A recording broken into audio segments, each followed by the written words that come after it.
12ই রবিউল আউয়াল মাসে ডেক পাকায়া খালি খিচুড়ি খায়া ইমানদার দাবি করলে হবে না, ওই ইমানদার দাবি করতে হবে খিচুড়ির সময় খিচুড়ি, জিলাপির সময় জিলাপি, আবার যদি রক্ত দেওয়ার দরকার হয় তাহলে নবীর জন্য রক্ত দিব, ওইটাই হলো আসল ইমানদার।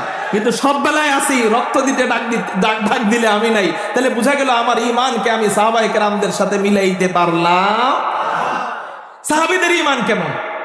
এক সাহাবী নাম হারাম বিন মিলহান, ওনার গলার মধ্যে ছুরি ধরছে। কাফের চিন্তা করছি একটু আস্তে আস্তে জব করি, কারণ তোরা আমাদেরকে যেভাবে মারতেছস, যেভাবে আমাদের সাথে যুদ্ধ কইরা আমার ভাই বোনদেরকে মারতেছস, অতএব তোরে আস্তে আস্তে মারুন, তিলে তিলে মার।